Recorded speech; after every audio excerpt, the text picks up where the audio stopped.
हाँ जी दोस्तों, क्या हाल है, क्या हाल है, क्या हाल है। I hope you are all doing well.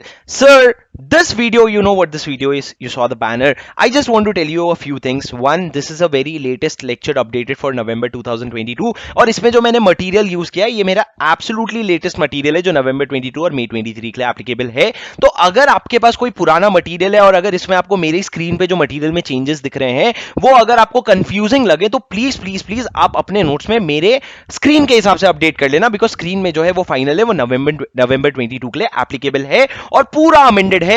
अब ये जो वीडियो है, ये वीडियो आपके नवंबर 22 के लिए, ये तो आपको पता है, लेकिन इसके साथ मैंने नवंबर 22 का रिवीजन वीडियो का प्लेलिस्ट बना रखा है। तो प्लीज प्लीज प्लीज जाकर के वो प्लेलिस्ट को सब्सक्राइब कर लीजिए या उसको सेव कर लीजिए, क्योंकि आपके नवंबर 22 के लिए जो भी वीडियोस रेलेवेंट है ना, वो एक जगह पे मैं सारा चैप्टर वाइज डाल दूंगा, तो आपको उससे बहुत ईजी हो जाएगा रिवीजन करना अभी भी और एग्जाम के पहले भी। और गाइस, बहुत एनर्जी लगती है रिवीजन वीडियो में और बहुत कॉम्प्रिहेंसिव रिवीजन वीडियोस होते हैं ताकि बकवास कम हो और उसी समय में हम ज्यादा से ज्यादा कॉन्सेप्ट कवर कर लें। तो please make sure that you show some love, because trust me, your appreciation is the only motivation, is the only thing that I need, and that is what keeps me going. So here we go, let's get started and until then see you. हाँ जी sir, चलो guys. Sir, chapter 4 inspection and inquiry investigation, ये chart बहुत important है अगर आपको sections याद करने हैं तो, और सेक्शंस आपको याद करने ही पड़ेंगे क्योंकि वो कहीं से भी घुस करके पूछते हैं। सर, मैंने ये चैप्टर को 3 पार्ट में डिवाइड किया है। इंस्पेक्शन एंड इंक्वायरी इन्वेस्टिगेशन को, इंस्पेक्शन और इंक्वायरी पहला पार्ट जो हल्का चीज है, इन्वेस्टिगेशन जो डिटेल्ड पार्ट, और अदर्स जो और बहुत सारी छोटी मोटी चीजें हैं। अब मेरी बात सुनो, इंस्पेक्शन और इंक्वायरी क्या होता है और इन्वेस्टिगेशन क्या होता है, ये तीनों में डिफरेंस क्या होता है। तो मैं क्या आपसे ये कह सकता हूं कि सबसे पहले कंपनी का इंस्पेक्शन शुरू होता है कि ला जरा बुक्स दिखाना। अब बुक्स या तो आपने नहीं दिखाई या फिर आपने कोई गड़बड़ किया है लग रहा है ना, हम तुम्हारा इंक्वायरी शुरू करेंगे। मतलब इंस्पेक्शन के एक लेवल ऊपर होता है इंक्वायरी। अब इंक्वायरी किया और पता चला भाई कुछ तो गड़बड़ है, तो जब इंक्वायरी कर रहे हो उसके बाद भी अगर आपको लगा कुछ तो गड़बड़ है तो आप क्या करोगे, इन्वेस्टिगेशन शुरू कर दोगे। और इन्वेस्टिगेशन जो होता है ना सर, वो सबसे डिफिकल्ट पार्ट होता है, वो सबसे सीरियस पार्ट होता है। अगर एक कंपनी के अगेंस्ट इन्वेस्टिगेशन शुरू हुआ तो प्रॉब्लम है दोस्त। उसके बाद आप क्या करोगे, इन्वेस्टिगेशन हो जाने के बाद या तो प्रोसिक्यूशन होता है या तो रिलीज हो जाते हो। मतलब क्या प्रोसिक्यूशन, मतलब क्या,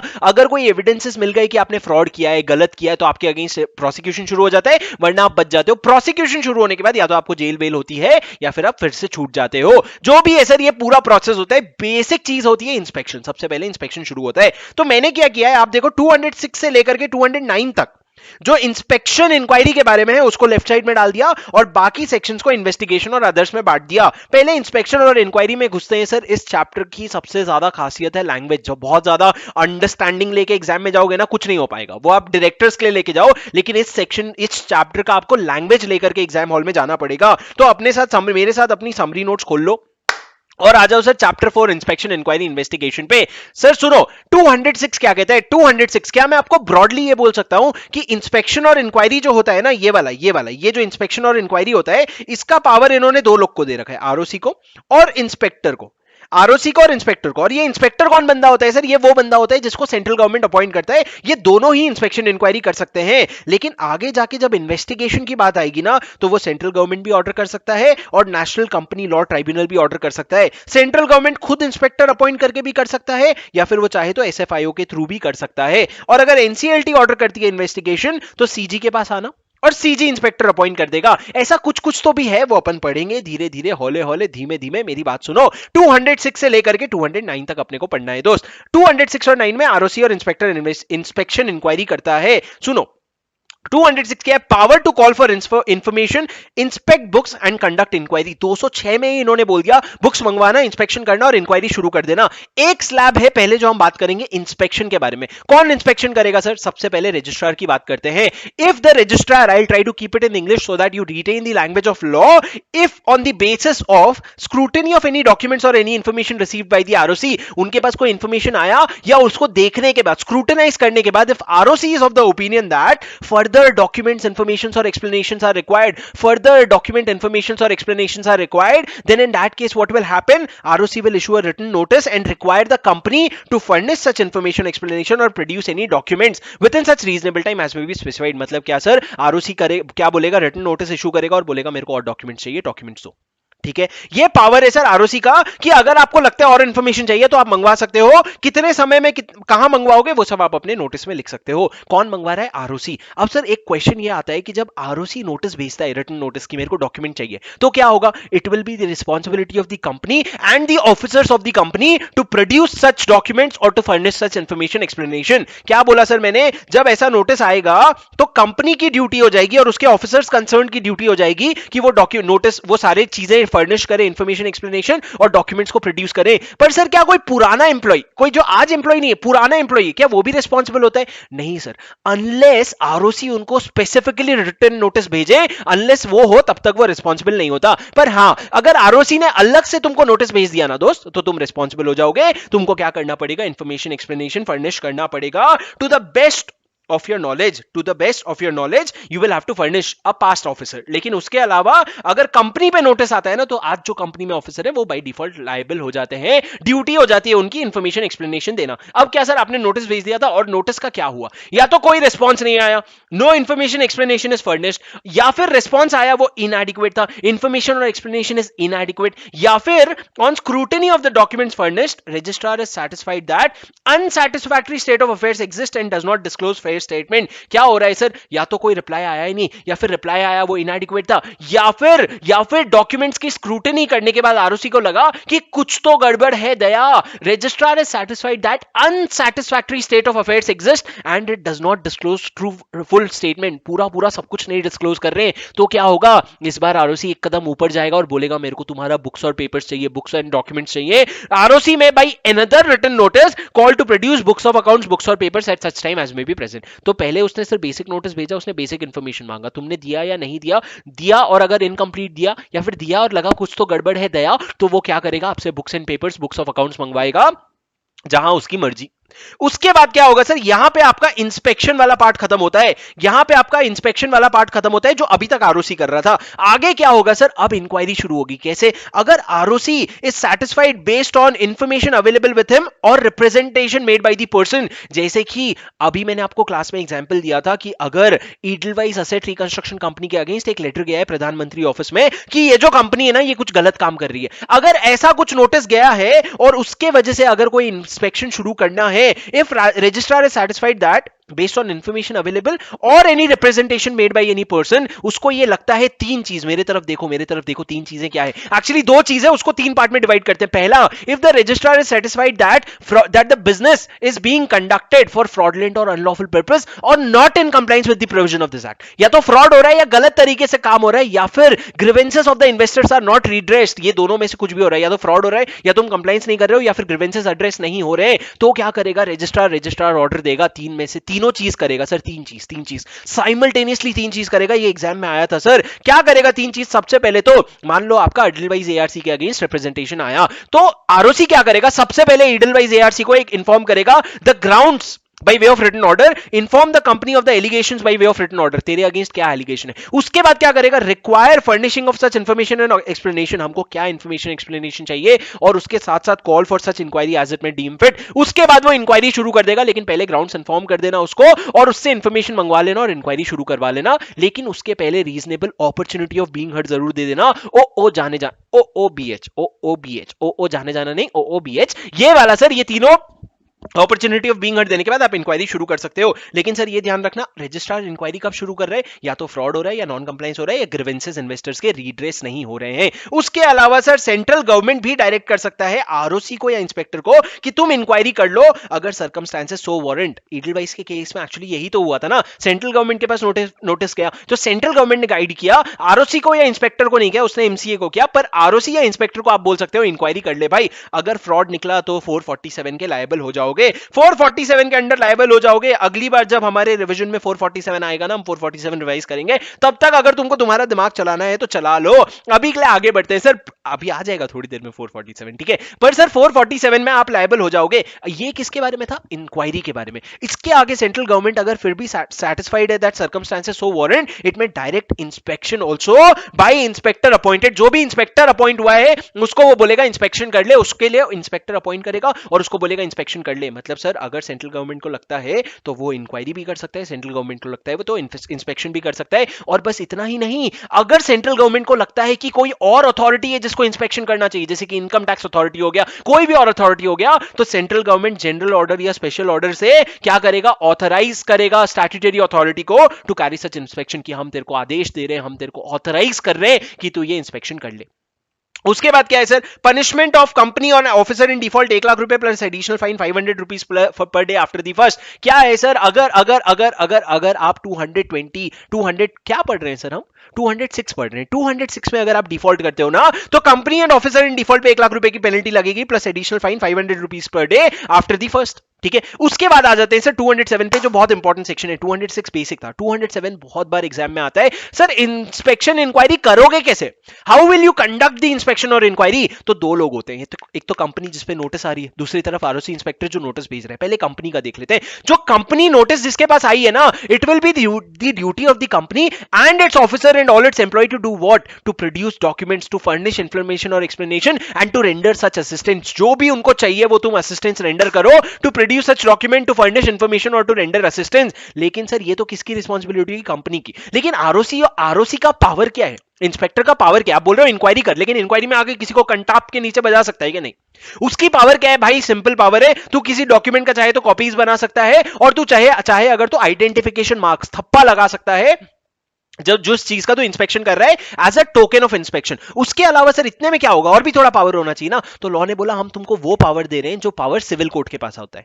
किसके पास होता है? सिविल कोर्ट के पास होता है। और सिविल कोर्ट के पास वो पावर कहां से आया? Code of civil procedure 1908, code of civil procedure 1908 के पावर दिया है। क्या पावर दिया है सर? मैंने आपको क्लास में बोला था, अभी PAIO करके नहीं याद करो, अभी ऐसे ही याद कर लो। क्या पावर है? Discovery and production of books of accounts और एनी अदर डॉक्यूमेंट्स, की भाई तो डॉक्यूमेंट्स मेरे पास भेज। दूसरा, summoning and enforcing the attendance of any person, कि तुम जबरदस्ती किसी को बुला सकते हो और उसका एग्जामिनेशन ऑन ओथ भी कर सकते हो। And fourth, inspection of any books register और अदर डॉक्यूमेंट्स, आप किसी भी बुक्स रजिस्टर या अदर डॉक्यूमेंट्स का इंस्पेक्शन कर सकते हो कहीं पे भी तुम चाहो तो। ये बेसिक पावर्स है। इसी के आड़ में तो वो किसी को बुला रहा है, एग्जामिनेशन ऑन ओथ करेगा, अटेंडेंस करेगा, क्योंकि उसको पावर दिया गया है इसके अंडर। लेकिन sir penalty of contravention very important. अगर तुमसे आरओसी और इंस्पेक्टर ने कुछ डॉक्यूमेंट मंगवाया, तुमने नहीं दिया या गलत दिया या तुम उसकी बात ही नहीं सुन रहे हो, कोई भी कॉन्ट्रावेंशन किया अगर आपने या फिर डिसओबे किया आपने, अगर आपने रजिस्ट्रार और इंस्पेक्टर को, तो क्या होगा? आप पे पेनल्टी तो लगेगी ही दोस्त। डायरेक्टर और ऑफिसर जो हैं कंपनी के,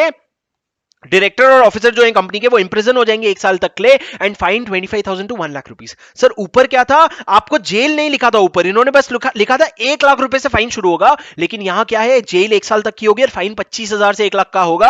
और उतना ही नहीं, उतना होता तो ठीक है, उसके अलावा आप डिस्क्वालीफाइड भी हो जाओगे और आपको अपना ऑफिस वेकेट भी करना पड़ेगा। अगर आप 207 के अंडर कन्विक्ट हो जाते हो ना, a director convicted under this section shall be deemed to have vacated his office and shall be disqualified from holding office. ये क्या है सर? ये आपका फॉर एवर है कि 5 साल के लिए है? फॉर एवर है कि 5 साल के लिए? ये आपका फॉर एवर डिस्क्वालिफिकेशन है, फॉर एवर, पूरे समय के लिए आप डिस्क्वालीफाई हो जाओगे और आपका ऑफिस वेकेट हो जाएगा। 207 की पेनल्टी इंपॉर्टेंट है सर, याद कर लो। उसके बाद सर 207 की पेनल्टी के बाद क्या होगा, 208 में क्या होगा? आपका इंस्पेक्शन इंक्वायरी हो गया। तो अब आपको एक रिपोर्ट बना के देना पड़ेगा। रिपोर्ट किसको दोगे सर? सेंट्रल गवर्नमेंट को। बोलो हाँ, सेंट्रल गवर्नमेंट को। हाँ, रिपोर्ट आपको सेंट्रल गवर्नमेंट को देना पड़ेगा। क्या उस रिपोर्ट में आपको यह लिखना जरूरी है कि आप इन्वेस्टिगेशन करो? नहीं, अगर आप चाहो तो उस रिपोर्ट में लिख सकते हो कि फर्दर इन्वेस्टिगेशन की जरूरत पड़ सकती है। लेकिन जब आप फर्दर इन्वेस्टिगेशन की बात लिख रहे हो ना दोस्त, तो प्लीज अपना रीजन स्पेसिफाई कर देना। It may recommend further investigation along with reasons. आप रीजंस के तहत फर्दर इन्वेस्टिगेशन बोल सकते हो। आगे चल के sir 209 search and seizure, very important, very important. ये कौन सा सर्च एंड सीजर है? ये जो हमने चार्ट बनाया ना, उसके पहले वाले में जो इंस्पेक्शन इंक्वायरी हो रही है, जो छोटी चीज है, उसमें हम सर्च एंड सीजर जैसा बड़ा पावर दे रहे हैं। क्यों पावर दे रहे हैं सर? सबसे पहले किसको पावर दे रहे हैं? पावर आरओसी को या इंस्पेक्टर को, दोनों को दे रहे हैं, जिसको भी जाके सर्च एंड सीजर करने का है। अब तुमको सर्च एंड सीजर करने का कुछ तो ग्राउंड होना चाहिए ना। तो लॉ ने बोला, if based on information in possession और अदरवाइज, जो मैंने तुमको क्लास में समझाया था, रेड मूवी में क्या हुआ था, रेड मूवी में उसको कॉल आया था, उसके पास कोई डॉक्यूमेंट नहीं आया था, उसके पास एक सिर्फ कॉल आया था कि उसके पास बहुत पैसे हैं। तो आपके पास इंफॉर्मेशन है या नहीं है? Based on information in possession और अदरवाइज, वेयर द आरओसी और inspector has reasonable ground to believe that books and papers, क्या बुक्स एंड पेपर्स, किसके books and papers sir? Company का ले लो, उसके की मैनेजर पर्सन का ले लो, डायरेक्टर का ले लो, ऑडिटर का ले लो, सीएस का ले लो, मतलब सबको कवर कर लिया इन्होंने। कंपनी, की मैनेजर पर्सन, डायरेक्टर, ऑडिटर। आपको अभी पता है कि आगे ऐसा ही कुछ सिमिलर प्रोविजन आएगा, लेकिन लैंग्वेज ये नहीं रहेगा, तो ये याद करना जरूरी है। यहां पे कवर कौन कौन हो रहा है? कंपनी, उसके डायरेक्टर और की मैनेजरल पर्सन आ गया, ऑडिटर आ गया, सीएस आ गया। मतलब ये तो अपना चलो डायरेक्टर वाला पोर्शन हो गया, कंपनी, की मैनेजरल पर्सन, डायरेक्टर और उसके साथ ऑडिटर और सीएस भी आ गए। उसके बाद क्या सर, अगर इन लोगों का जो बुक्स एंड पेपर्स है वो क्या होने वाला है, dam FS, destroy, alter, mutilate, falsified, secreted, destroy, alter, mutilated, falsified, secreted, destroyed, altered, mutilated, falsified, secreted, अगर डैम एफएस होने वाला है सर, ऐसा एग्जाम में क्वेश्चन आया है जहां आपको पांचों के पांचों शब्द लिखने की जरूरत पड़ी है, तो प्लीज मेरे साथ याद कर लो, मजाक नहीं कर रहा हूं मैं। डैम एफएस अगर डॉक्यूमेंट होने वाला है तो आप क्या कर सकते हो, आप जाके रेड मार सकते हो, रेड ही नहीं रेड मार सकते हो, सर्च एंड सीजर। मतलब क्या सर, द इंस्पेक्टर में after obtaining prior approval of the special court, आप स्पेशल कोर्ट का अप्रूवल लेने के बाद इंस्पेक्टर जाकर के क्या कर सकता है, search and seizure. Sir search and seizure का ना ये लैंग्वेज याद कर लो कि सर्च एंड सीजर का लैंग्वेज क्या लिखता है, लॉ लिखता है, enter with such assistant and search the place where books is kept and seize such books and papers as he may consider necessary after allowing copies to take place। मतलब sir क्या, आप पहले enter करो जहां पे books रखे, वहां पे सर्च करो और उसके बाद सीज करो बुक्स एंड पेपर्स को जो आपको ठीक लगता है, और जब सीज कर रहे हो ना तो कंपनी आप छीन रहे हो मान लो, और कंपनी बोली अरे मत लेके जाइए मेरे को काम है, तो आप उसको कॉपी लेने दे दो और आप फिर लेकर के चले जाओ। एंटर, सर्च एंड सीज आप कर सकते हो, लेकिन एक चीज क्या आपके कान में गई कि आपको सर्च एंड सीजर करने के पहले आपको सेंट्रल गवर्नमेंट का प्रायर अप्रूवल लेना पड़ेगा। सही बोला ना मैंने?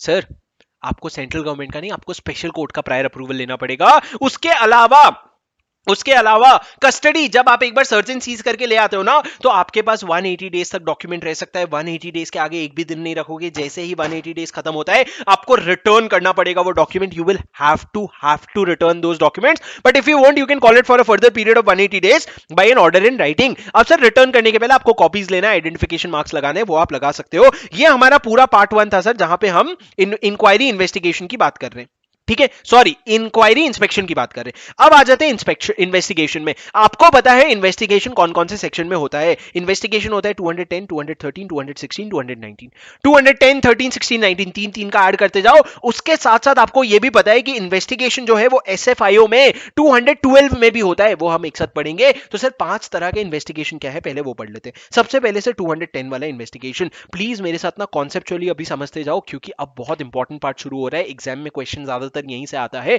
210 क्या है सर? 210 है इन्वेस्टिगेशन। कौन कर सकता है 210 में इन्वेस्टिगेशन? सेंट्रल गवर्नमेंट, ठीक है। सेंट्रल गवर्नमेंट कब इन्वेस्टिगेशन करेगा? 3 grounds where a report under section 2 if central government is of the opinion that it is necessary to investigate affairs. अगर सेंट्रल गवर्नमेंट को ऐसा लग रहा है कि इन्वेस्टिगेशन करना जरूरी है based on report under section 208, based on report under section 208 जो 208 में अभी रिपोर्ट आया ना, उसके बेसिस पे अगर सेंट्रल गवर्नमेंट को लगता है करना जरूरी है, या फिर intimation of special resolution passed by a company that the affairs ought to be investigated और इन पब्लिक इंटरेस्ट, अगर पब्लिक इंटरेस्ट में या फिर अगर कंपनी को सेंट्रल गवर्नमेंट को लगता है कि इन्वेस्टिगेशन करना चाहिए, it may order such investigation. Question number 1, कौन से 3 ग्राउंड पे इन्वेस्टिगेशन होगा? या तो 208 की रिपोर्ट में ऐसा लिखा है, या फिर पब्लिक इंटरेस्ट में ऐसा लगता है, या फिर कंपनी ने स्पेशल रेजोल्यूशन पास करके इंटीमेट किया है कि इन्वेस्टिगेशन करना जरूरी है। तो सर सेंट्रल गवर्नमेंट को क्या मैंडेटरी है इन्वेस्टिगेशन का ऑर्डर पास करना कि डिस्क्रिशनरी है? तो सेंट्रल गवर्नमेंट को डिस्क्रिशनरी है बिकॉज ऑफ द वर्ड में। पर सर अगर कंपनी ने एसआर पास किया, स्पेशल रेजोल्यूशन पास किया, फिर सेंट्रल गवर्नमेंट को इंटीमेट किया कि हमको इन्वेस्टिगेशन चाहिए, तो तब भी क्या डिस्क्रिशनरी है? हाँ sir, in any case it is discretionary because the central government should be satisfied that investigation is needed.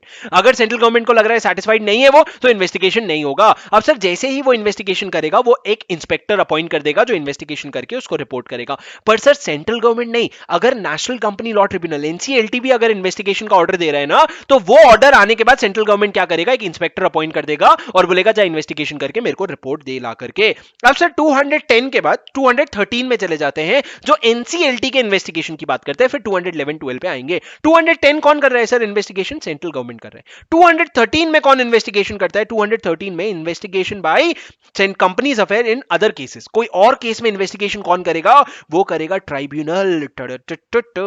Tribunal, national company law tribunal यहां पे इन्वेस्टिगेशन का ऑर्डर डाल रहा है, और ये बहुत इंपॉर्टेंट है। आपको पता चल ही गया होगा मेरे दोस्तों, आज तक चैप्टर 6 तक पहुंचते पहुंचते आपको ये लिमिट पता चल गया होगा कितना इंपॉर्टेंट है। पर अभी के लिए ये समझ लो सर, ट्राइब्यूनल इन्वेस्टिगेशन कब ऑर्डर करेगा? डिपेंड करता है एप्लीकेशन किसने दिया है। अगर मेंबर ने एप्लीकेशन दिया है तो कुछ मिनिमम कंडीशन सेटिस्फाई होने चाहिए, अदर देन मेंबर अगर दिया है तो कोई मिनिमम कंडीशन सेटिस्फाई होने चाहिए। The tribunal may order investigation in the following cases, again the use of word may. Again the use of word may. अब सर कब इन्वेस्टिगेशन, अगर मेंबर ने एप्लीकेशन दिया है तो डिपेंड करता है कंपनी में शेयर कैपिटल है कि नहीं है। इजी वाला पार्ट कौन करता है हमेशा? इजी वाला पार्ट। अरे भाई इजी वाला पार्ट तुम करते हो, डिफिकल्ट मैं करता हूं। भाई आया है सर पे सब कुछ लेगा। अगर एक कंपनी में शेयर कैपिटल है, अगर एक कंपनी में शेयर कैपिटल नहीं है, अगर कंपनी में शेयर कैपिटल नहीं है तो 1/5 of the names appearing in the register of members, उन लोगों को एप्लीकेशन करना पड़ेगा, नॉट लेस देन 1/5। लेकिन अगर कंपनी में शेयर कैपिटल है, अगर शेयर कैपिटल है तो कितने लोग करेंगे सर? कंपनी में अगर शेयर कैपिटल है तो नॉट लेस देन 100 मेंबर्स और 1/10 of the voting power. 1/10 of voting power, voting power लिखा है, क्या लिखा है? वोटिंग पावर लिखा है। 100 मेंबर्स और 1/10 ऑफ द वोटिंग पावर। ठीक है, उसके बाद सर ये तो मेंबर्स के केस में, लेकिन अगर मेंबर नहीं हो और आप एप्लीकेशन देना चाहते हो, मेंबर नहीं हो तो क्यों एप्लीकेशन दोगे सर? अरे आप क्रेडिटर हो सकते हो, आप डिबेंचर होल्डर हो सकते हो, कुछ भी हो सकते हो आप। तो अगर आप एप्लीकेशन दे रहे हो ना तो चार में से कोई भी ग्राउंड्स में फॉल करना चाहिए जो एनसीएलटी सेटिस्फाई हो जाता है। चार में से कोई भी ग्राउंड। सर सबसे पहले बिजनेस को देखते हैं कि बिजनेस जो है क्या वो आप डिफ्रॉड करने के लिए कंडक्ट कर रहे हो, फ्रॉडलेंट या अनलॉफुल पर्पस के लिए कंडक्ट कर रहे हो, या manner oppressive to member conduct कर रहे हो। जो बिजनेस है वो आप फ्रॉडलेंट तरीके से कंडक्ट कर रहे हो, डिफ्रॉड करने के लिए कंडक्ट कर रहे हो। ठीक है, दूसरा क्या है? अगर कंपनी बनी ही थी फ्रॉडलेंट या अनलॉफुल पर्पस के लिए, company was formed for fraudulent या अनलॉफुल पर्पस। और तीसरा, person concerned with the formation is guilty of fraud, misfeasances, breach of trust और other misconduct. Sir breach of trust तो लिखा ही नहीं है, मैं लिखूंगा भाई, मैंने 4 वर्ड याद किया है, fraud, misfeasances, breach of trust और अदर मिसकंडक्ट। और फोर्थ, अगर मेंबर्स को सारे इंफॉर्मेशन नहीं दिए गए जो उनको देने चाहिए थे। सर मैंने आपको क्वेश्चन बैंक दिखाया था ना, एक क्वेश्चन ऐसा था ना जिसमें ये चारों पॉइंट लिखने पड़े थे, तो अभी मेरे साथ याद कर लो ना, क्यों आपको छोड़ के जाने का है। 4 पॉइंट है सर, एकदम रट्टा रट्टा नहीं मारो, आप ना बेसिक कॉन्सेप्ट समझ लो। कौन से 4 चीजें हैं सर? एक तो बिजनेस अगर फ्रॉड कर रहे हो, या फिर कंपनी बनी ही फ्रॉड करने के लिए, या फिर जो पर्सन इन्वॉल्व है वो लोग फ्रॉड कर रहे हैं, या फिर मेंबर को आप इंफॉर्मेशन नहीं दे रहे हो, जैसे कि आप कमीशन कितना दे रहे हो कि मैनेजेबल पर्सन को, वो सारा इंफॉर्मेशन नहीं दे रहे हो, तो प्रॉब्लम है भैया। एनसीएलटी आपका इन्वेस्टिगेशन शुरू करवा देगी। Business is being conducted in a fraudulent और अनलॉफुल पर्पस और with an intent to defraud creditor. दूसरा, company was formed for fraudulent और अनलॉफुल पर्पस। तीसरा, the members, the person involved in the formation of the company is guilty of fraud, misfeasances, breach of trust और other misconduct, and members are not given all the information. ये conditions अगर meet होती हैं तो क्या करोगे? Investigation शुरू हो जाएगी। लेकिन इन्वेस्टिगेशन के पहले reasonable opportunity of being heard जरूर दे देना।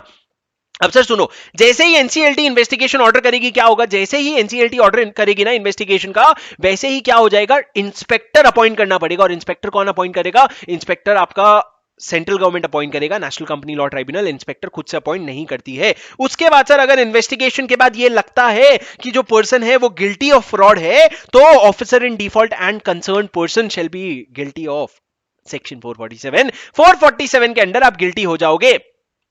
ठीक है, Not a good place to ask doubts, Rupali. We will take your doubts after the session. मेरी बात सुनो। सर 447 का फ्रॉड क्या है? 447 का फ्रॉड बहुत सिंपल है, एक लिमिट है। सर ये कहां है? आपके शायद नोट्स में जो मिसलेनियस प्रोविजन है वहां पे आगे चल के आपको 447 पेज नंबर 12 में मिल जाएगा, खोज लेना। पर मैं यहां बता रहा हूं ना, तो तुमको खोजना क्या है? गिल्टी ऑफ फ्रॉड कहां पे होते हो सर? सेक्शन 447 में गिल्टी ऑफ फ्रॉड के बारे में लिखा है, वहां पे एक लिमिट है।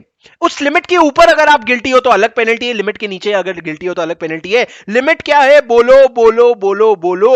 10 lakhs और 1% of turnover whichever is lower. 1% of turnover whichever is lower या 10 लाख रुपीस लो, इनमें से जो भी लोअर है, अगर इतना मिनिमम आप फ्रॉड करते हो या इसके ऊपर का फ्रॉड करते हो तो क्या होगा? इतना मिनिमम या इसके ऊपर का फ्रॉड करते हो ना तो आपको सर जेल होगी और आपको फाइन लगेगा। कितना जेल होगा सर? जेल होगा 6 महीने से लेकर के 10 साल तक। और फाइन कितने का होगा? And fine will be up to 3 times the amount of fraud involve. जितना आपने फ्रॉड किया उसका 3 गुना आपको पेनल्टी देना पड़ेगा। लेकिन अगर ये जो फ्रॉड है ना, इसमें पब्लिक इंटरेस्ट इन्वॉल्व है, अगर पब्लिक का इंटरेस्ट इन्वॉल्व हो जाता है तो ये 3 महीने की जगह ये जो है ये 3 साल हो जाएगा। 6 महीने की जगह 6 महीने की जगह 3 साल हो जाएगा। मिनिमम 3 साल, मैक्सिमम 10 साल, and up to 3 times the amount of fraud involve, तो वही रहेगा। तो बेसिकली क्या सर, लिमिट के ऊपर भी ये देखना है कि पब्लिक इंटरेस्ट इन्वॉल्व है कि पब्लिक इंटरेस्ट इन्वॉल्व नहीं है। अगर नहीं है तो 6 महीने से लेकर 10 साल तक का jail and fine up to 3 times, और अगर लिमिट के ऊपर है तो 3 साल से लेकर 10 साल का jail and up to fine of 3 times of the amount of fraud involve. लेकिन अगर लिमिट से कम का फ्रॉड है सर, लिमिट से कम का फ्रॉड है, तो इसने बोला जेल जो है वो अप टू 5 years का देखेंगे, और जो और फाइन जो है वो अप टू 50 लाख का देखेंगे। 50 लाख से ज्यादा का नहीं, अप टू 50 लाख तक का फाइन देखेंगे। लेकिन सर सुनो मेरी बात, लेकिन यहाँ पे और है। लेकिन सर अगर लिमिट से कम है और अगर पब्लिक इंटरेस्ट इन्वॉल्व हो जाता है तो, लिमिट से कम है और पब्लिक इंटरेस्ट इन्वॉल्व हो जाता है तो, नहीं भैया ऐसा केस होता ही नहीं है। अगर लिमिट से कम है तो पब्लिक इंटरेस्ट नहीं इन्वॉल्व होता है, ऐसा लॉ मान के चलता है। तो सर 213 कहता है investigation by in any other cases जिसमें एनसीएलटी ऑर्डर करता है इन्वेस्टिगेशन। तो 210 में सेंट्रल गवर्नमेंट कर रहा था, 213 में एनसीएलटी कर रहा था। 10 में 3 कंडीशन में कर रहा था, रिपोर्ट आया या फिर पब्लिक इंटरेस्ट में या स्पेशल रेजोल्यूशन आया। 213 में अगर किसी ने एप्लीकेशन दे दिया, मेंबर ने लिमिट सेटिस्फाई करके या फिर अदर देन मेंबर ने दे दिया। अब सर आगे बढ़ते हैं 211 और 12 पे। 211 और 12 क्या बात करता है, एसएफआईओ के बारे में बात करता है। SFIO serious fraud investigation office. Sir सबसे पहले एस्टैब्लिशमेंट, इसका एस्टैब्लिशमेंट क्यों हुआ था, अगर कोई इन्वेस्टिगेशन होने वाला है जिसमें फ्रॉड की संभावना ज्यादा है तो सेंट्रल गवर्नमेंट जो है वो केस एसएफआईओ को दे देता है। क्या समझे सर आप, सेंट्रल गवर्नमेंट एक एसएफआईओ बना देगा, बना दिया है, अभी अभी बना देगा वाला कोई पॉइंट ही नहीं है। एसएफआईओ का लीड कौन होगा सर, एसएफआईओ का लीड होगा उसका डायरेक्टर, जिसको कहते हैं डायरेक्टर एसएफआईओ। और वो बंदा कौन होगा, वो बंदा जिसको सेंट्रल गवर्नमेंट अपॉइंट करेगा। बस एक ही चीज हम कहना चाहते हैं, joint secretary to government of India के ऊपर का बंदा होना चाहिए। Joint secretary to government of India के ऊपर का बंदा। क्या क्लास में मैंने तुमको चार्ट दिखाया था जिसमें ज्वाइंट सेक्रेटरी का मैंने पोजीशन दिखाया था? हाँ सर, मैंने आपको कैबिनेट मिनिस्ट्री, उसके नीचे मिनिस्ट्री मिनिस्ट्री मिनिस्ट्री करके मैंने आपको दिखाया था ज्वाइंट सेक्रेटरी होता है, उसके ऊपर के लेवल का बंदा होना चाहिए कम से कम, उसको आप डायरेक्टर एसएफआईओ बना सकते हो। उसके नीचे सर डायरेक्टर एसएफआईओ के नीचे बहुत सारे एक्सपर्ट्स होंगे। कौन से एक्सपर्ट सर, फॉरेंसिक ऑडिट के एक्सपर्ट, बैंकिंग के एक्सपर्ट, कॉर्पोरेट अफेयर्स के एक्सपर्ट, कैपिटल मार्केट के एक्सपर्ट, आप जो बोलो सर, टैक्सेशन के एक्सपर्ट, इंफॉर्मेशन टेक्नोलॉजी के एक्सपर्ट, हर चीज के एक एक एक्सपर्ट बैठे होंगे। मैंने आपको बताया था क्यों, क्योंकि मान लो अगर सत्यम स्कैम का इन्वेस्टिगेशन करना है तो आपको अकाउंटिंग एक्सपर्ट भी चाहिए, आपको इंफॉर्मेशन टेक्नोलॉजी एक्सपर्ट भी चाहिए, ताकि आप समझ पाओ एक्चुअल में फ्रॉड क्या हुआ है। इसलिए आपके पास अलग अलग एक्सपर्ट्स होंगे। अब सर 211 में तो उसका एस्टैब्लिशमेंट हो गया कि बन गया एसएफआईओ एक बार। अब 212 में क्या होगा सर, 212 में यह है कि एसएफआईओ बन तो गया है लेकिन वो इन्वेस्टिगेशन करेगा कब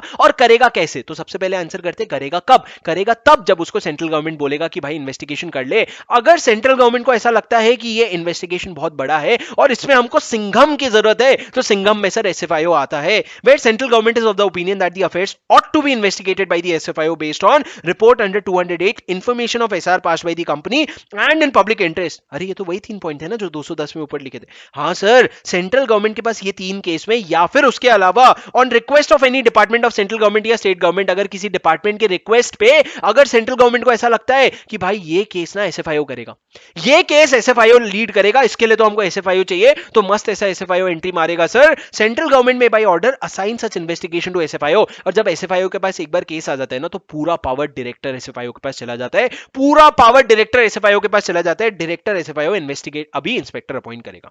ठीक है, तो सर क्या 4 केस में अगर रिपोर्ट आया है 208 का या स्पेशल रेजोल्यूशन आया है या पब्लिक इंटरेस्ट आया है, उसके अलावा एक और पॉइंट है, अगर सेंट्रल गवर्नमेंट या स्टेट गवर्नमेंट के किसी डिपार्टमेंट ने रिक्वेस्ट किया और सेंट्रल गवर्नमेंट को लगता है एसएफआईओ का इन्वेस्टिगेशन करना चाहिए तो एसएफआईओ इन्वेस्टिगेशन करेगा। अब सर इन्वेस्टिगेशन जब एसएफआईओ करता है ना तो कोई और इस एक्ट के अंदर, जब एसएफआईओ इन्वेस्टिगेशन करता है ना तो कोई भी और इन्वेस्टिगेटिंग एजेंसी इस एक्ट के अंदर इन्वेस्टिगेशन नहीं करेगी। Under this act no investigation shall be carried on by any other investigating agency when such investigation is being conducted by SFIO, where case is assigned to SFIO, no other investigating agency to initiate investigation for offence under this act, और if investigation has already been initiated not to be proceeded with and transfer all relevant document to SFIO। मतलब sir पहले कह रहे हैं कि ना शुरू होगा, और अगर पहले से शुरू हो चुका था तो वो डॉक्यूमेंट को ट्रांसफर कर दो, किसके पास ट्रांसफर कर दो,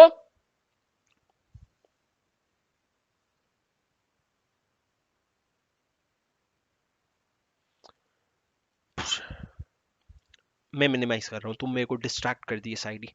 कहां होना चाहिए वो मेरे को एक बार क्लास के बाद रुक के बताना, ठीक है। अब मेरी बात सुनो, मैं क्या कह रहा हूं कि जब इन्वेस्टिगेशन अगर एसएफआईओ कर रहा है तो उसमें कोई और इन्वेस्टिगेटिंग एजेंसी इन्वॉल्व नहीं होगी, कोई भी और इन्वेस्टिगेटिंग एजेंसी ना इनिशिएट करेगी, और अगर इन्वेस्टिगेशन शुरू हो गया था तो वो कंटिन्यू नहीं करेगी, वो छोड़ करके चली जाएगी। उसके बाद sir SFIO to do investigation and submit a report to CG, आप रिपोर्ट बनाओगे और सीजी को सबमिट कर दोगे। अब सर जो डायरेक्टर एसएफआईओ है ना वो अपने नीचे इंस्पेक्टर्स के जगह इन्वेस्टिगेटिंग ऑफिसर अपॉइंट करेगा जिसके पास इंस्पेक्टर के पावर होंगे। मतलब सर इन्होंने बोला हमारा थोड़ा नाम क्लासिक होना चाहिए, इंस्पेक्टर क्या होता है, तो उन्होंने बोला ठीक है तो इन्वेस्टिगेटिंग ऑफिसर बन जा भाई, जिसको एसएफआईओ अपॉइंट करेगा वो इन्वेस्टिगेटिंग ऑफिसर होगा, इंस्पेक्टर नहीं कहलाएगा। ठीक है, अब सर कंपनी ऑफिसर जो होंगे उनकी सारी ड्यूटी होगी कि सारा डॉक्यूमेंट सबमिट करना। और सर ये जो 6th पॉइंट है ये सुपर इंपॉर्टेंट है, क्या कहता है sir, offence covered with in section 447 of this act shall be cognizable and non bailable. मतलब सर जो सेक्शन 447 में ऑफेंस आ जाता है, देखो सर एसएफआईओ आया है मतलब फ्रॉड है, फ्रॉड नहीं सीरियस फ्रॉड है, तो फ्रॉड जब आ जाता है ना, तो फ्रॉड की बात करना यहाँ पे जरूरी है। तो लॉ कहता है सेक्शन 447 में जो ऑफेंस होता है ना, वो इस एक्ट के under cognizable and non bailable होता है। कॉग्निजेबल मतलब क्या सर? अरेस्ट विदाउट वारंट, मतलब पुलिस आके आपको बिना वारंट के अरेस्ट करके चले जाएगी, जैसे मर्डर केस में, रेप केस में होता है। और बेल इतनी आसानी से नहीं मिलेगी, बेल मिलेगी पर बहुत सारे कंडीशंस है। नॉन बेलेबल मतलब क्या होता है सर? जो ये कंडीशंस मीट कर रहे हैं, no person accused under section 447 shall be released on bail. आपको बेल नहीं मिलेगी ऑन हिज ओन और ऑन इज ओन बॉन्ड। मतलब क्या सर? बेल जब लेते हो ना, तो आप गारंटी लिखवा के आते हो कि किसकी गारंटी है कि ये बेल में भाग नहीं जाएगा, तो वो बेल आपको नहीं मिलेगी unless two conditions are cumulatively satisfied. सबसे पहला, public prosecutor has been given an opportunity to oppose your case. जो बेल है उसको अपोज करने का आपको सबसे पहले अपॉर्चुनिटी दिया गया है। और सिर्फ अपॉर्चुनिटी देने से नहीं होता सर, उसके बाद वो पब्लिक प्रोसिक्यूटर ने अपोज किया भी है, और करने के बाद अगर कोर्ट सैटिस्फाई हो गया कि ये बंदा बेगुनाह है और ये बाहर जाके भी कोई गलत काम नहीं करेगा, मतलब सर सपने में होता है ये सारी चीजें, हकीकत में नहीं हो सकता कि पब्लिक प्रोसिक्यूटर को आपने अपोज करने का मौका दिया, उसने अपोज किया और उसके बाद भी कोर्ट सैटिस्फाई हो गया कि ये बंदा बाहर जाके कोई गलत काम नहीं करेगा और ये तो गिल्टी ही नहीं है, ऐसा अगर कोर्ट सैटिस्फाई हो जाता है तो वो आपको बेल दे देगा। तो लॉ क्या कहता है sir? Public prosecutor has been given an opportunity to oppose the application for release and where the public prosecutor opposes such application, court has satisfied that reasonable ground to believe that he is not guilty of such offence and that he is not likely to commit an offence while on bail. मतलब तू guilty नहीं है और तू बाहर जाकर के तू कमिट ही नहीं करेगा, तो बेल क्यों दे रहा है भाई? छोड़ ही देना, केस ही डिसमिस कर देना। जब तेरे को पता है कि गिल्टी नहीं है तो छोड़ दे, उसको माफ कर दे, तो सर बेल दे देते हैं वो। पर ये हाइपोथेटिकल है, ऐसा आसानी से हो नहीं पाता। पर उसके अलावा सर लॉ ने एक प्रोविजन बनाया है कि अगर आप सिख हो, इन्फर्म हो, एज 16 साल से कम है, या फिर अगर आप विमेन हो, तो आपको क्या प्रोविजन है? आपको प्रोविजन है कि आपको बेल मिल सकती है, लेकिन स्पेशल कोर्ट अगर अप्रूवल देगा। तो स्पेशल कोर्ट अप्रूवल देगा मतलब क्या सर? सुनो, डायरेक्टर एसएफआईओ अगर आपको अरेस्ट करके ले गया तो उसको आपको स्पेशल कोर्ट के पास लेके जाना पड़ेगा, स्पेशल कोर्ट से आप अप्रूवल मांगोगे तो आपको बेल मिल सकती है। स्पेशल कोर्ट के बिना किसी से बेल नहीं मिल सकती। पर सर स्पेशल कोर्ट अप्रूवल देने के लिए स्पेशल कोर्ट के पास एप्लीकेशन डालना पड़ेगा। अब वो कहते हैं एप्लीकेशन हर कोई नहीं दे सकता, special court shall take cognizance of above offence only upon complaint received by director SFIO और officer of CG authorised by the और any person authorised by CG. मतलब क्या सर? मेरे को अरेस्ट करके कौन लेके गया? Director SFIO. अब डायरेक्टर एसएफआईओ मेरे को बेल देना अगर चाहता है ना, तो एप्लीकेशन उसी को करना पड़ेगा स्पेशल कोर्ट में। वो क्यों करेगा सर एप्लीकेशन? क्योंकि हम रिक्वेस्ट करेंगे ना, मेरा लॉयर रिक्वेस्ट करेगा कि भैया ये 16 साल से कम का है, भैया ये सिख है, इन्फर्म है, और अगर जाकर के वो एप्लीकेशन रिक्वेस्ट करेगा तो एप्लीकेशन स्पेशल कोर्ट के पास जाएगा और स्पेशल कोर्ट आपको रिलीज कर देगा। स्पेशल कोर्ट रिलीज कर सकता है ये 3 कंडीशन में। उसके अलावा बेल का कंडीशन है sir basically cognizable and non bailable. बोलो जुबा के सर एक बार बोलो, आवाज आनी चाहिए, मुंह से बाहर आवाज आनी चाहिए, सामने वाले सुनने चाहिए। 2 शब्द है, cognizable and non bailable, cognizable and non bailable. उसके बाद अगर कोई जिंदगी में कहे कि मेरे को वो जरा 3 गोल्डन वर्ड सुनाना, तो कह देना कॉग्निजेबल एंड नॉन बेलेबल। ठीक है? क्या बकवास था सर, क्या बकवास था। सुनो मेरी बात, सुनो मेरी बात सर। उसके बाद क्या है? Arrest of a person. आपने बोला कॉग्निजेबल एंड नॉन बेलेबल होता है, तो अरेस्ट भी तो करना पड़ेगा ना। तो लॉ ने अरेस्ट करने का पावर, जो बाय द वे किसी और को नहीं दे रखा है, लॉ ने ये पावर एसएफआईओ को दे रखा है। तो लॉ ने कहा कोई भी person where on the basis of material in his possession, अगर आपके पास कोई मटेरियल है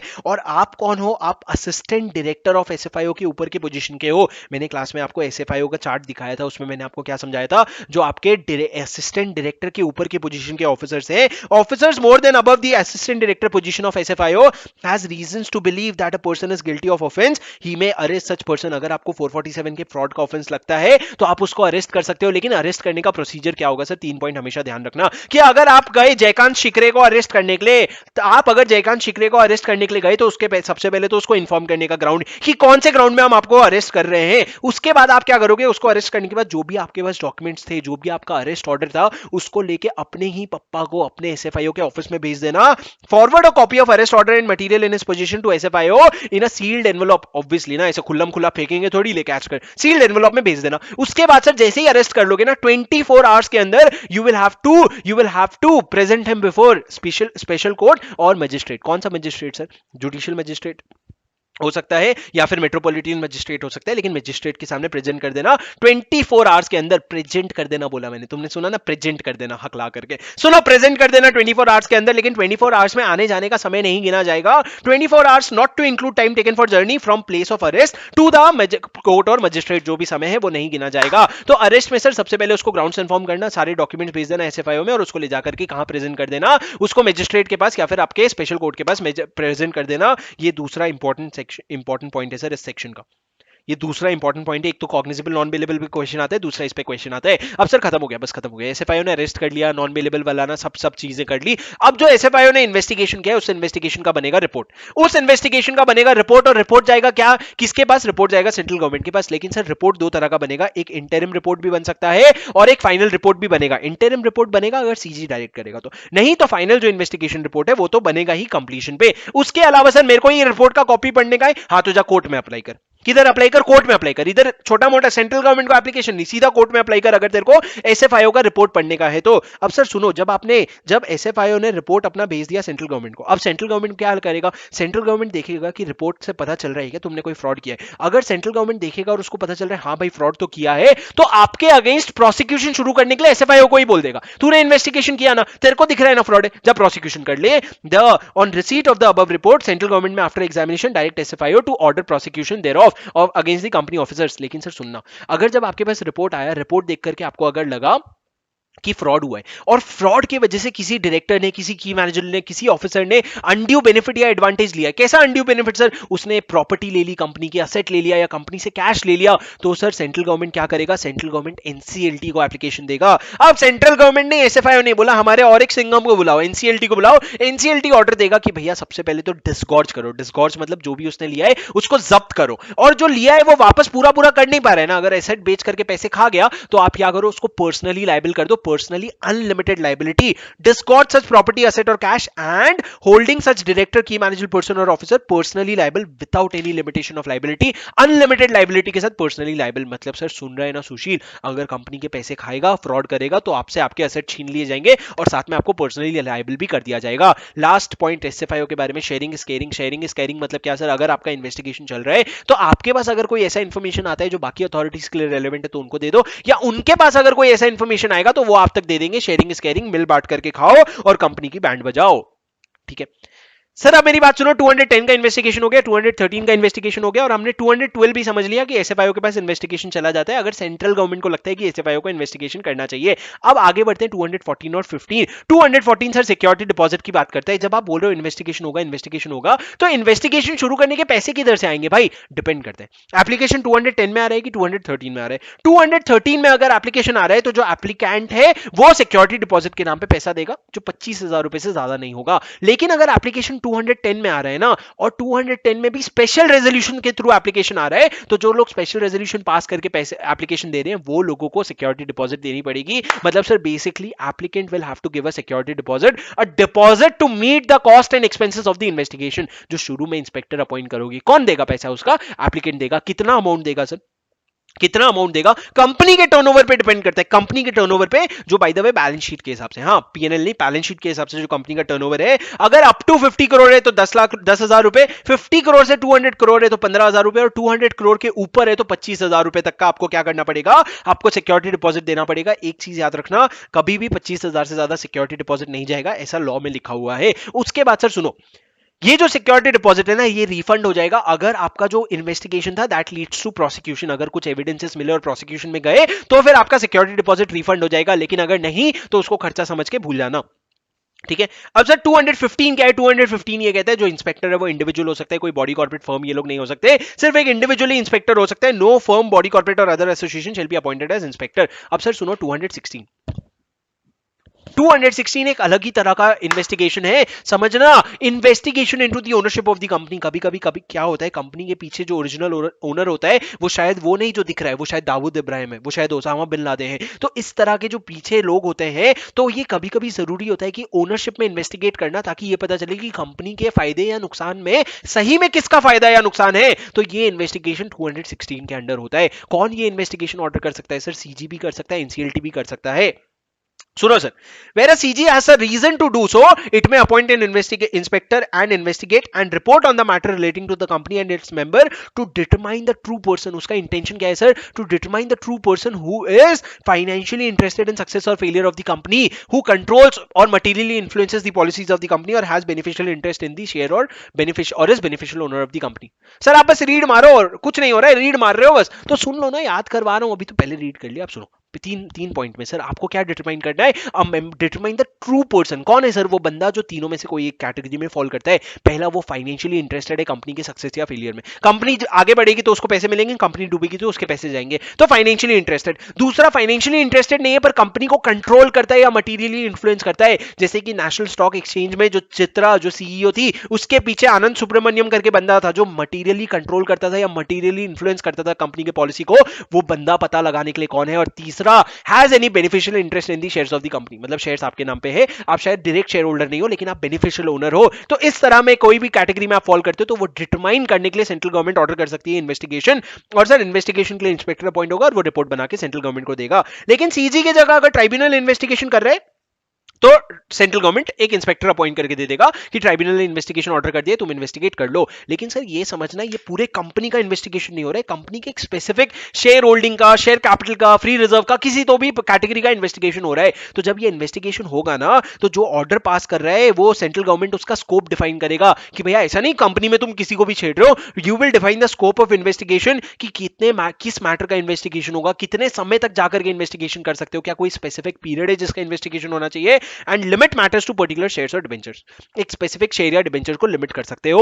अब सर 216 क्या कहते हैं? बेसिकली ट्रू ओनरशिप डिटरमाइन करना है। लेकिन सर सुनो, नीचे एक पैराग्राफ लिखा है जिसका मैंने आपको क्लास में क्या एग्जांपल दिया था। अगर एलआईसी के शेयर्स हैं और एलआईसी के शेयर्स के लिए मिस्टर ए ने अप्लाई किया था और मिस्टर ए ने पीछे अग्रीमेंट कर लिया था मिस्टर बी के साथ कि भाई देख, लीगल बाइंडिंग हम अग्रीमेंट कोई नहीं कर रहे, लेकिन ओरली हम ये डिसाइड कर रहे हैं कि अगर एलआईसी का आईपीओ लगा मेरे को और प्रॉफिट हुआ तो हम दोनों बांट लेंगे, लॉस हुआ तो हम दोनों बांट लेंगे, इस तरह का आप अग्रीमेंट कर रहे हो। और सर अगर इस कंपनी का, एलआईसी का अगर इन्वेस्टिगेशन शुरू हो जाता है तो जो इंस्पेक्टर है ना, वो इस अग्रीमेंट को भी इन्वेस्टिगेट कर सकता है। भले ही ये अग्रीमेंट जो है ये वैलिड अग्रीमेंट नहीं है, लीगली बाइंडिंग शायद ना हो, लेकिन फिर भी ये अग्रीमेंट तो है। तो सर अगर इंस्पेक्टर चाहे ना तो इस तरह की चीजों को भी इन्वेस्टिगेट कर सकता है। पढ़ो, subject to terms and conditions to appoint of an inspector, his power shall extend to investigation of any circumstance suggesting the existence of any arrangement or understanding which though not legally binding or was observed or is likely to be observed in practice and which is relevant for the purpose of investigation। कोई ऐसा agreement है जो legally binding नहीं है,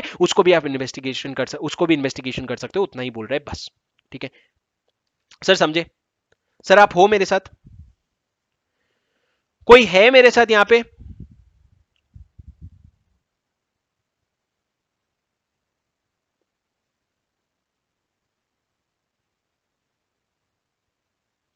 आगे बढ़ूं?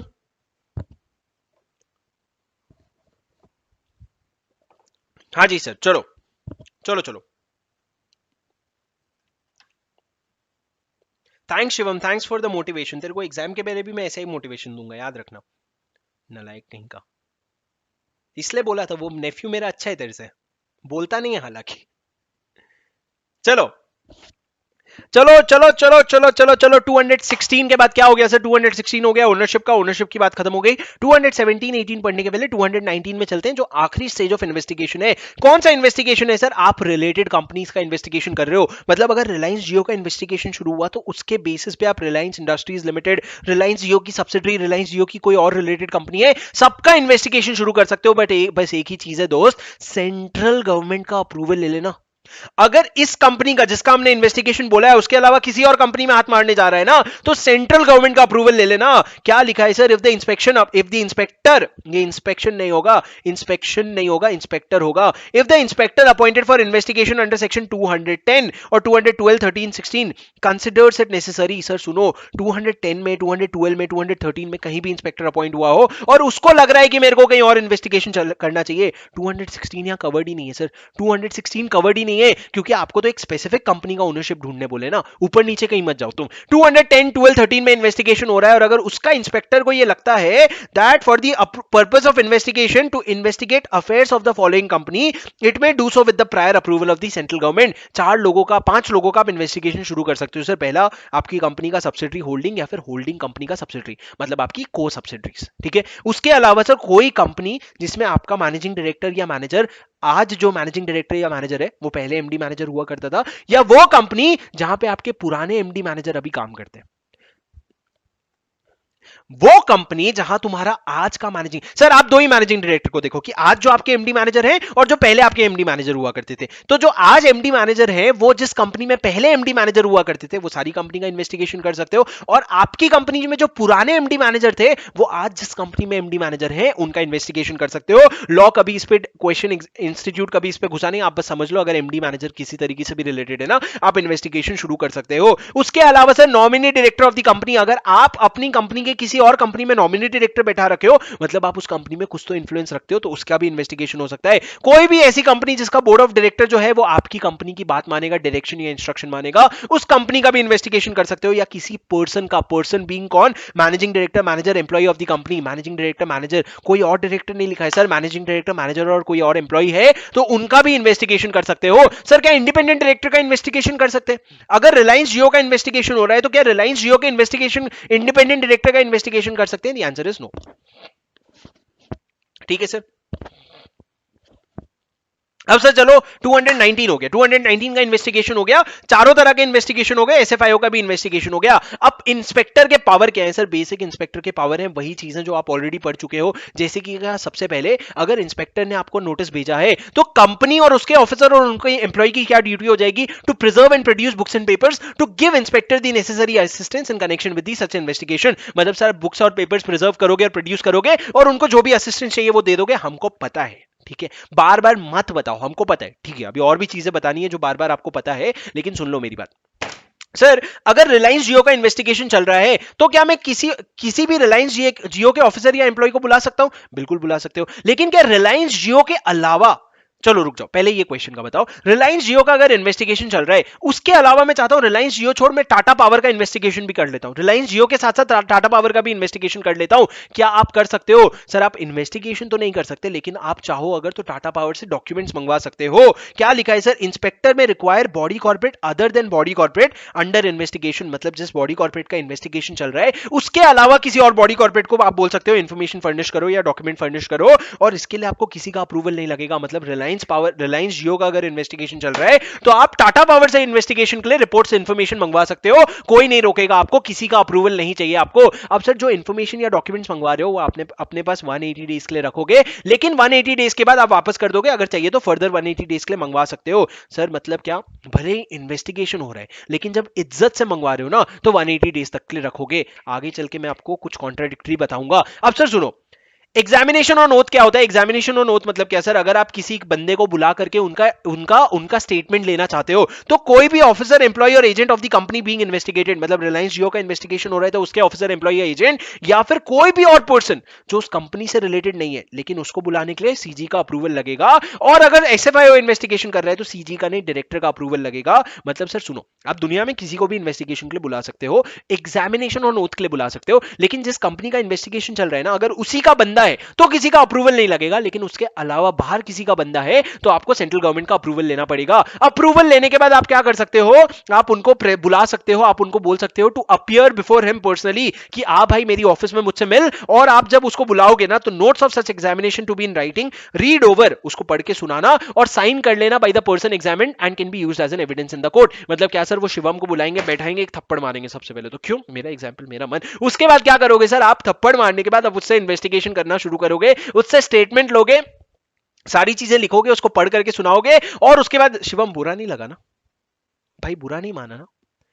Please यार ऐसे बुरा मत मानना तुम लोग, ठीक है? मेरी बात सुनो सर, आप पढ़ करके सुनाओगे, रीड ओवर करोगे and you will sign it, the person who is Shivam, जिसने बोला ये सब, वो साइन करेगा और उसके बाद कोर्ट में एज एन एविडेंस यूज हो जाएगा। सर इंस्पेक्टर के पावर क्या है? ये वही पावर है जो ऑलरेडी हमने 207 में पढ़ लिए। 4 power: production of books of accounts और attendance, summoning and enforcing attendance, examination on oath and investigation, ये चारों चीजें कर सकते हो। अब सर सुनो, पेनल्टी की बात आ गई, सुनो, अगर कोई डायरेक्टर है या कोई ऑफिसर है जो डिसओबे करता है डायरेक्शन ऑफ आरओसी या इंस्पेक्टर, सर ये वही वाली चीज है जो हमने 207 में पढ़ा था, ये वही चीज है जो हमने सेक्शन 207 में पढ़ा था, तो इन्होंने यहां पे लिख दिया, उसको इग्नोर करो। उसके अलावा आगे जाकर के इन्होंने बोला कि अगर कोई पर्सन है जो बिना किसी कारण से या तो बुक्स एंड पेपर्स नहीं देता है या इंफॉर्मेशन नहीं देता है या फिर खुद आता नहीं है या फिर आने के बाद बोलने के बाद साइन नहीं कर रहा है, अगर वो कोई सपोर्ट नहीं कर रहा है, आपसे कोई असिस्टेंस नहीं दे रहा है आपको, तो आप क्या करोगे? आप उस पे इंप्रिजनमेंट लगा दोगे 6 महीने तक का, और फाइन 25,000 से 1 लाख तक का, और further fine 2,000 per day. Sir 6 महीने तक की जेल है, 1 साल नहीं, 6 महीने तक की जेल है, है, 25,000 से 1 लाख तक की फाइन, ये सेम है। और एडिशनल पेनल्टी कितना, 2,000 रुपीज पर डे। सर ये इंपॉर्टेंट पेनल्टी है, इसको याद कर लो। 207 की तो आपने वैसे भी याद कर ली। ये वाला क्या पेनल्टी है, अगर कोई पर्सन 4 काम नहीं कर रहे, सर ये 4 स्पेसिफिक चीज याद कर लो। क्या नहीं कर रहे, बुक्स एंड पेपर नहीं दे रहे, इंफॉर्मेशन एक्सप्लेनेशन नहीं दे रहा है, खुद आ नहीं रहा है या साइन नहीं कर रहे, ये चारों के अलावा कुछ भी और होगा ना, तो आप ये जनरल वाले पेनल्टी में डाल दोगे। उसके बाद सर सुनो, आप ना, अगर आपको लगता है किसी का असिस्टेंस चाहिए, अगर आपको किसी का सपोर्ट चाहिए, तो आप कहीं किसी का सर्च एंड सीजर मारने जा रहे हो, डॉक्यूमेंट लेने जा रहे हो, तो आप क्या करोगे, आपको इंस्पेक्टर को जो भी असिस्टेंस चाहिए, पुलिस का, सेंट्रल गवर्नमेंट का, स्टेट गवर्नमेंट के किसी ऑफिसर का, तो आप बिल्कुल ले सकते हो, लेकिन सेंट्रल गवर्नमेंट का प्रायर अप्रूवल लगेगा। तो सर सीजी का प्रायर अप्रूवल इस वाले सेक्शन में 2 चीज के लिए बोला, किसी का अगर असिस्टेंस चाहिए आपको, पुलिस का, ऑफिसर का, किसी का भी, और आपको ऊपर अप्रूवल क्या बोला, अगर आप कंपनी जिसका इन्वेस्टिगेशन हो रहा है उनके ऑफिसर्स के अलावा किसी और ऑफिसर को बुलाना चाहते हो, तो आपको अप्रूवल लगेगा। रेसिप्रोकल अरेंजमेंट मतलब क्या सर, आपको हमारी जरूरत है, हम आपको आपकी हेल्प करेंगे, हमको आपकी जब जरूरत होगी आप हमारी हेल्प करना। सर कुछ चीजें इसमें याद रखना, एक वर्ड होता है लेटर ऑफ रिक्वेस्ट, जिससे आप रिक्वेस्ट डालते हो। दूसरा करस्पॉन्डिंग अथॉरिटी, कॉम्पिटेंट अथॉरिटी, मतलब सर मान लो अगर यूके में नीरव मोदी, और नीरव मोदी का हमको कोई स्टेटमेंट रिकॉर्ड करना है या उससे कोई इंफॉर्मेशन एक्सप्लेनेशन मांगना है, तो आप क्या करोगे, इंडिया में जो इंस्पेक्टर है, जब वो फायर स्टार का इन्वेस्टिगेशन कर रहा है, वो क्या करेगा, वो अपने इंडिया में कॉम्पिटेंट कोर्ट को, जो भी इंडिया में कॉम्पिटेंट कोर्ट है, एनसीएलटी, उसको एप्लीकेशन लिखेगा कि हमको कोई ऐसा इंफॉर्मेशन चाहिए, we need an information which may be present in a company country outside India. और फिर जब वो कोर्ट को ऐसा रिक्वेस्ट आएगा ना, तो वो कोर्ट एक लेटर ऑफ रिक्वेस्ट रेज करेगा, किसको, इंडिया के बाहर जो कॉम्पिटेंट कोर्ट है उसको, कि हमको ऐसा इंफॉर्मेशन एक्सप्लेनेशन चाहिए। अब जो यूके का बाहर का कॉम्पिटेंट कोर्ट है ना, वो उस बंदे को बुलाएगा, उससे इंफॉर्मेशन एक्सप्लेनेशन जो भी डॉक्यूमेंट्स चाहिए वो लेगा, और उन डॉक्यूमेंट्स को लेके इंडिया वापस भेज देगा। जब वो इंडिया आ जाएगा ना, तो उसको इंडियन कोर्ट में वैलिड एविडेंस यूज कर सकते हो आप। क्या लिखा है sir, application to be made by the inspector to competent court in India stating evidence in relation to an investigation may be available in a country outside India. India के बाहर कोई एविडेंस हो सकता है। Such court मतलब India का जो court है will issue a letter of request LOR to competent authority outside India. Outside India जो भी कॉम्पिटेंट अथॉरिटी, हमको नाम नहीं पता, जो भी कॉम्पिटेंट अथॉरिटी है उसको आप रिक्वेस्ट लेटर इशू करोगे to examine any person, record a statement and required to produce such documents and forward the above statement and document to competent court. तुम ले लो सारी चीजें और इंडिया भेजो, और हम उसको इंडिया में यूज कर लेंगे। सिमिलरली सर अगर बाहर वाली कंट्री को इंडिया से हेल्प चाहिए ना, तो एक चीज ध्यान रखना, जब बाहर वाली कंट्री इंडिया में आ रही है ना, तो सेंट्रल गवर्नमेंट के थ्रू सब चीज होगा। लेकिन अगर इंडिया की कोर्ट बाहर जाना चाहती है ना, तो वो सेंट्रल गवर्नमेंट के थ्रू रूट नहीं होगा। लेकिन अगर बाहर का कोर्ट इंडिया आके कोई इंफॉर्मेशन लेना चाहता है, तो सेंट्रल गवर्नमेंट से रूट होगा। कैसे सर, समझना। Upon receipt of LOR by from a competent court outside India, बाहर से कोई रिक्वेस्ट आया for examination of any person और production of any document in relation to affairs of the company investigated in that country, वहां कोई company investigate हो रहा है, तो सीजी शैल, किसके पास आया, CG shall forward such letter to competent court in India. बाहर से सीजी के पास आया, सीजी कॉम्पिटेंट कोर्ट के पास भेजा है, जो क्या करेगा, समन करेगा, रिकॉर्ड करेगा और रिक्वायर करेगा डॉक्यूमेंट्स दे दो। या तो तुम खुद से कर लो, कॉम्पिटेंट कोर्ट मतलब एनसीएलटी तुम खुद से बुला लो, या फिर तुम क्या करो, एक इंस्पेक्टर को अपॉइंट करो जो इन्वेस्टिगेशन करेगा और आपको रिपोर्ट देगा विद इन 30 डेज और such period as may be specified by the court. मतलब रैंडमली जो भी कोर्ट तुम पीरियड डिसाइड करो, और जो सर एविडेंस कलेक्ट होगा उसको आप बाहर भेज दोगे।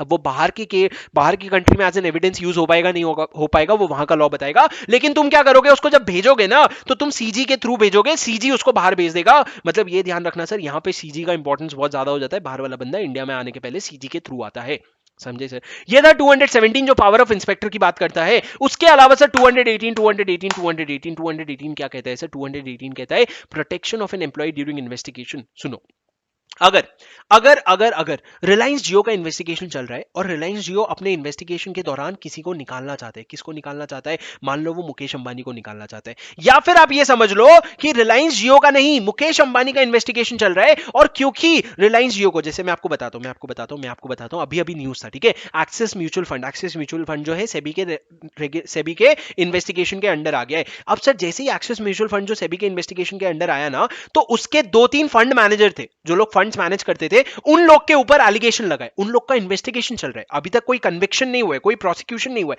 उन लोग के ऊपर बस इल्जाम लगा है। तो एक्सिस म्यूचुअल फंड ने क्या किया, उनको निकाल दिया। बोले भाई हमारा म्यूचुअल फंड का स्टेटस खराब हो रहा है, तुम लोग पे एलिगेशन लगाए, जब तक केस सॉल्व नहीं होता बाहर रहो, तुम कंपनी में मत आना, यू आर सस्पेंडेड।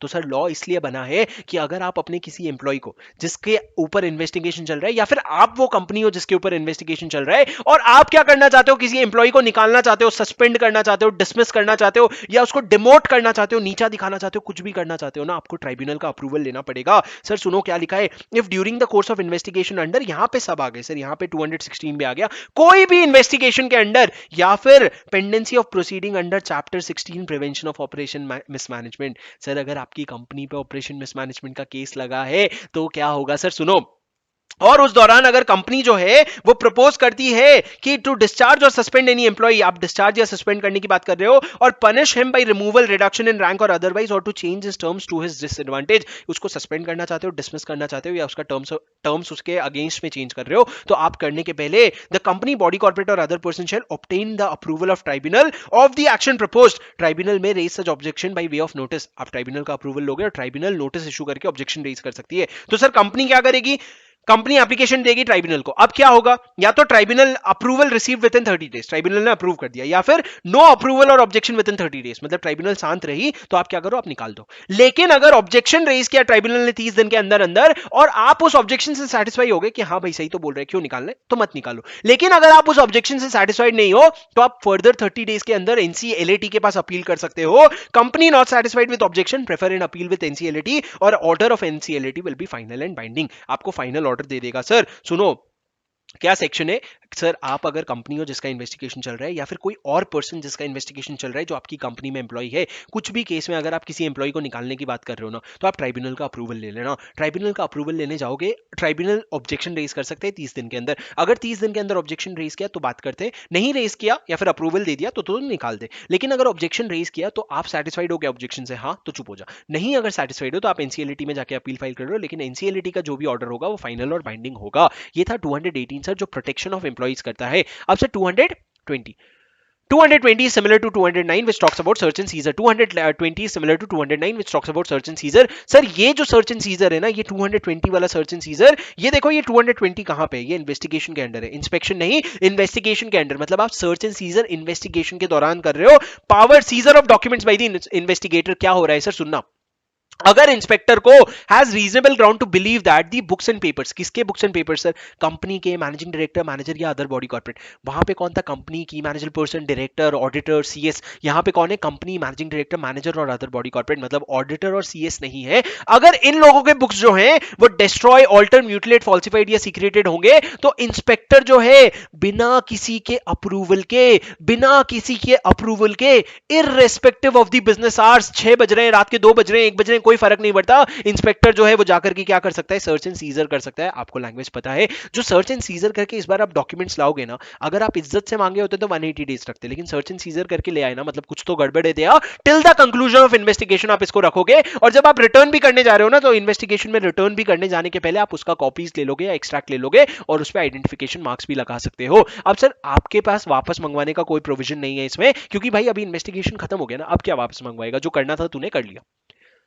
अब सर 221 और 222 साथ में पढ़ते हैं। 221 में आप स्टैच्यू बोलते हैं सर, स्टैच्यू, असेट्स नहीं हिलेंगे। क्या हो रहा है सर, अगर ट्राइब्यूनल को 5 केसेस में से 5 में से कोई भी केस में अगर ट्राइब्यूनल को लग रहा है कि कंपनी का असेट कोई बाहर जाने वाला है, और वो असेट जो है, वो असेट जो बाहर जाएगा वो किसी के फेवर में नहीं है बल्कि अगेंस्ट है किसी के इंटरेस्ट में, तो वो असेट को बाहर जाने से रोक सकता है। क्या सर, अगर ट्राइब्यूनल 5 केस में, कौन से 5 केस में, अगर on reference made by central government, या फिर सर कोई इंक्वायरी या इन्वेस्टिगेशन चल रही है उसके बिहाफ पे, या फिर किसी मेंबर ने कंप्लेन किया based on limit under section 244, sir 244 की जो लिमिट है, 244 की जो लिमिट है वो भी ऐसे ही डिवाइडेड है कि अगर शेयर कैपिटल है, शेयर कैपिटल नहीं है तो क्या लिमिट है, 244 की जो लिमिट है उसके अगेंस्ट अंडर कोई कंप्लेन करता है, या फिर सर कोई क्रेडिटर कंप्लेन करता है जिसके पास 1 लाख से ज्यादा आउटस्टैंडिंग है, या फिर कोई भी और पर्सन कंप्लेन करता है जिसके पास रीजनेबल ग्राउंड टू बिलीव है। क्या हो रहा है सर, क्या लोग कंप्लेन कर रहे हैं, सब लोग कंप्लेन कर रहे हैं, सेंट्रल गवर्नमेंट हो गया, मेंबर हो गया, क्रेडिटर हो गया, कोई भी और पर्सन हो गया, इन्वेस्टिगेशन या इंक्वायरी चल रहा है उसके बेसिस पे। अगर ट्राइब्यूनल को यह लगता है कि कोई असेट का या फंड का या प्रॉपर्टी का रिमूवल, डिस्पोजल या ट्रांसफर होने वाला है, रिमूवल, डिस्पोजल या ट्रांसफर होने वाला है, और वो जो होगा in a manner prejudicial to interest of company, shareholder, creditor और पब्लिक इंटरेस्ट, किसी के भी इंटरेस्ट में प्रेजुडिशियल होने वाला है, तो ट्राइब्यूनल 2 चीजें कर सकती है। पहला कि तुम ट्रांसफर नहीं करोगे, जो तुम ट्रांसफर नहीं करोगे बोल रहे हो ना, वो तुम मैक्सिमम 3 साल के लिए बोल सकते हो, या फिर दूसरा तुम बोलोगे ट्रांसफर करना लेकिन उन कंडीशंस को कंप्लाई कर लेना जो हम बोल रहे हैं, such transfer shall not take place during such period not exceeding 3 years, और such transfer may take place but subject to such terms and conditions as the tribunal may deem fit. तो sir ये terms पे आप transfer कर सकते हो, मतलब या तो आप ट्रांसफर नहीं करोगे लेकिन 3 साल तक के लिए मैक्सिमम, या फिर आप ट्रांसफर करोगे टर्म्स एंड कंडीशंस पे। अगर आपने फिर भी कर लिया तो पेनल्टी देखो भाई 1 लाख से 25 लाख कंपनी पे, और ऑफिसर इन डिफॉल्ट पे 50,000 से 5 लाख, और जेल 3 साल तक का। मतलब असेट नहीं हिलेगा, बोल दिया ना, कह दिया ना, बस कह दिया नहीं हिलेगा। कंपनी 1 लाख से 25 लाख रुपए, ऑफिसर 50,000 से 5 लाख रुपए, और जेल 3 साल तक की जेल लग जाएगी आप पे। ये तो हो गया सर असेट्स को फ्रीज करना। लेकिन अब 222 पढ़ना, 222 जो है वो 216 के साथ जाता है, 216 के साथ जाता है। अगर 216 में आपका ओनरशिप का इन्वेस्टिगेशन चल रहा था और उस समय ट्राइब्यूनल को ऐसा लगा कि हमको ना इसका ट्रू सिनेरियो जानने की जरूरत है, रेलेवेंट फैक्ट्स जानने की जरूरत है, पर हम जब तक सिक्योरिटीज पे रेस्ट्रिक्शन इंपोज नहीं करेंगे ना, जब तक हम सिक्योरिटीज के इशू होने पे या ट्रांसफर होने पे रोक नहीं लगाएंगे ना, तब तक हम इन्वेस्टिगेशन नहीं कर सकते। तो ट्राइब्यूनल रोक लगाएगी। क्या लिखा है sir? Where it appears to the tribunal in connection with investigation under 216 or on complaint made by any person, जैसे कि Amazon का केस हुआ था, फ्यूचर रिटेल के केस में। सर जब मैं कॉम्प्रोमाइज अरेंजमेंट रिवाइज करवाऊंगा ना, तो मेरे को याद दिलाना कि जो Amazon, फ्यूचर रिटेल और रिलायंस का जो केस चल रहा था, उसमें जो फ्यूचर रिटेल और रिलायंस का डील टूट गया ना, अभी रिलायंस ने मना कर दिया ना, बोले ना मैं नहीं खरीद पाऊंगा। वो क्यों नहीं खरीद पाऊंगा, उसका आंसर 230 में छुपा हुआ है, वो अपन डिस्कस करेंगे। प्लीज मेरे को एक बार कमेंट में बस याद दिला देना। उसके बाद सर क्या कह रहा हूं मैं, अगर उसको किसी का कंप्लेन आया है on complaint by any person that there is a good reason to find out the relevant facts about securities being issued, जो आप सिक्योरिटी दे रहे हो उसके बारे में इन्वेस्टिगेट करने के लिए अच्छा खासा रीजन है, but such facts can not be found out unless restriction is imposed. जब तक आप शेयर्स ट्रांसफर नहीं रोक देते, तो ट्राइब्यूनल क्या करेगा, रिस्ट्रिक्शन इंपोज कर देगा for a period not more than 3 years. आप जो भी इंपोज करोगे 3 साल से ज्यादा नहीं करोगे। अगर वापस कॉन्ट्रावेंशन हुआ, कंपनी 1 लाख से 25 लाख सेम है, ऑफिसर इन डिफॉल्ट को जेल 6 महीने तक की होगी। वहां पे 3 साल पता नहीं, शायद गलती से लिख दिया। और 25,000 से 5 लाख, सर यहां पे 50,000 लिख देते तो क्या हो जाते, और कितना रेवेन्यू लॉस हो जाता कंपनी को। तुम सोचो ना कितना रेवेन्यू लॉस हो जाता। 50,000 लिख देते, जेल 3 साल लिख देते, तुमको नहीं देना होता नहीं देते, पर नहीं, एमसीक्यू बनाने हैं हमको।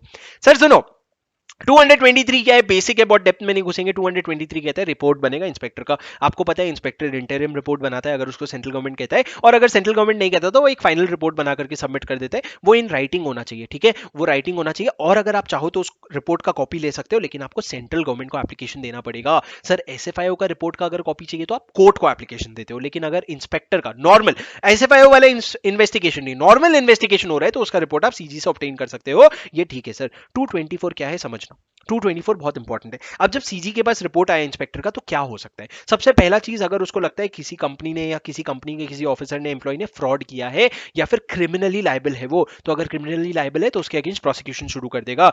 If a person in relation to company और body corporate being investigated is guilty of offence for which he is criminally liable, company central government shall prosecute such person, और कंपनी जो है वो असिस्टेंस देगी। दूसरा चीज सर, अगर उसको लगता है कि यूं तो कंपनी वाइंडिंग अप हो जानी चाहिए, लेकिन वाइंडिंग अप से काम नहीं चलेगा, हमको फटाफट वाइंडिंग अप करवाना पड़ेगा। If any body corporate is liable to be wound up under this act और IBC and it is expedient to do so, मतलब होना तो चाहिए लेकिन जल्दी जल्दी करो, तो सेंट्रल गवर्नमेंट एप्लीकेशन देगा वाइंडिंग अप का on grounds that it is just and equitable. मतलब सेंट्रल गवर्नमेंट बोलेगा कि यही सही है कि कंपनी को बंद कर देना चाहिए, या फिर वो एप्लीकेशन देगा अंडर 241 ऑपरेशन मिसमैनेजमेंट वाला, या फिर बोथ, तीनों में से किसी भी केस में एप्लीकेशन देगा। उसके बाद सर सिनेरियो 3, अब क्या लगता है, अब सेंट्रल गवर्नमेंट को लगता है कि रिपोर्ट देखने के बाद कि रिलायंस जियो में मुकेश अंबानी ने बहुत फ्रॉड किया, मुकेश अंबानी ने बहुत फायदा उठाया रिलायंस जियो को, और रिलायंस जियो को मुकेश अंबानी के ऊपर केस करना चाहिए। पर मेरे को पता है रिलायंस जियो मुकेश अंबानी के ऊपर केस नहीं करेगा, तो सेंट्रल गवर्नमेंट केस इनिशिएट कर देगा रिलायंस जियो के नाम पे, और रिलायंस जियो को बोलेगा ला मेरे रिइंबर्समेंट दे, जो भी खर्चा लगा है केस का। क्या sir, if in public interest proceedings ought to be brought by the company for recovery of damages in respect of fraud misfeasance with respect to management of the company or property of company which has been misapplied or wrongfully retained, या तो किसी ने कोई नुकसान करवाया company का, या फिर प्रॉपर्टी खा के बैठ गए हैं, तो रिकवरी शुरू होने वाली है, पर वो कंपनी रिकवरी शुरू करेगी नहीं, तो सेंट्रल गवर्नमेंट खुद से रिकवरी शुरू कर देगी और उसको इंडेमनिफिकेशन मिलेगा, मतलब जो भी उसका खर्चा हुआ है उसका पैसा उसको वापस मिलेगा। अब सर वापस से इन्होंने एक लाइन लिखा है कि अगर जब इंस्पेक्टर का रिपोर्ट देख करके ऐसा लग रहा है कि किसी की पर्सन ने, ऑफिसर ने या एम्प्लॉय ने कोई अनड्यू बेनिफिट निकाला है, तो एनसीएलटी ऑर्डर पास करेगा कि भैया डिस्गॉर्ज कर लो, पैसे जब्त कर लो और उनको पर्सनली लायबल करवा दो। पर सर ये रिपीट क्यों कर रहे हैं हम, क्योंकि वो पॉइंट जो था वो डायरेक्टर एसएफआईओ वाले पॉइंट में था। एसएफआईओ अपने आप में पूरा इन्वेस्टिगेशन का प्रोसीजर बताता है, ये नॉर्मल इन्वेस्टिगेशन का है, इसलिए यहां पे फिर से लिखा है। अब सर सिंपल है, इन्वेस्टिगेशन का एक्सपेंस कौन बेयर करेगा? सिंपल सा सवाल है, क्या प्रोसिक्यूशन हुआ कि प्रोसिक्यूशन नहीं हुआ? अगर प्रोसिक्यूशन नहीं हुआ तो जो 25,000 सिक्योरिटी डिपॉजिट आए थे उसमें से पहले खर्चा कर दो, और जो बचे हुए पैसे हैं ना, जिसका नाम है रिपोर्ट में, वो कंपनी का नाम, वो ऑफिसर का नाम, जिनका भी नाम है, उनसे रिकवर कर लेना अगर प्रोसिक्यूशन नहीं हुआ। लेकिन अगर प्रोसिक्यूशन हुआ ना, तो कोर्ट अपने आप बता देता है कि प्रोसिक्यूशन में पैसे कौन भरेगा, जिसका नाम है वो पैसे भरेगा, बस और कुछ नहीं जानना है आपको। 226 सर, वॉलंटरी वाइंडिंग अप। अगर कंपनी का वॉलंटरी वाइंडिंग अप हो रहा है तो क्या आप इन्वेस्टिगेशन रोक सकते हो? नहीं सर, इन्वेस्टिगेशन चाहे वाइंडिंग अप हो रहा है, चाहे आपने स्पेशल रेजोल्यूशन पास कर लिया, चाहे कुछ भी हो रहा है, हमको फर्क नहीं पड़ता, इन्वेस्टिगेशन होके रहेगा। The investigation under this chapter shall in no way be impacted because of the following: application is made under 241, company has pass special resolution for winding up और other winding up proceeding is pending before the tribunal. और sir बस इतना कर देना कि अगर winding up का order आ जाता है ना, तो जो इंस्पेक्टर है वो जाके एनसीएलटी को एक बारी बता देगा कि भैया हमारी कंपनी का इन्वेस्टिगेशन चल रहा है। If winding up order is passed by NCLT, inspector to inform NCLT about the pendency of such winding up.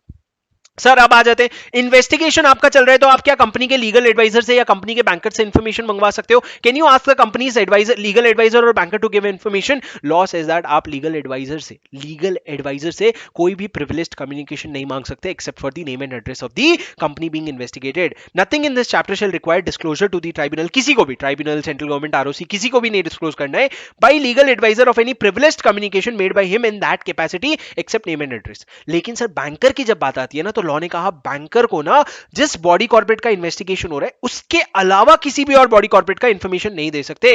Bankers of any company और बॉडी कॉर्पोरेट और other person of any information as to affairs of any customer other than such company और body corporate, as to affairs of such customers, मतलब वो जो जिसका investigation हो रहा है उसके अलावा किसी और का इंफॉर्मेशन नहीं दे सकते। मतलब सर कंक्लूड क्या कर रहा हूं मैं, अगर लीगल एडवाइजर से नहीं मांग रहे हो तो आप किसी का भी नहीं मांग सकते, इवन वो कंपनी जिसका इन्वेस्टिगेशन चल रहा है उसका भी इंफॉर्मेशन नहीं मांग सकते। लेकिन अगर बैंकर से मांग रहे हो तो उस कंपनी जिसका इन्वेस्टिगेशन चल रहा है उसके अलावा किसी और का नहीं मांग सकते, लेकिन उस कंपनी जिसका इन्वेस्टिगेशन चल रहा है उसका तो मांग ही सकते हो।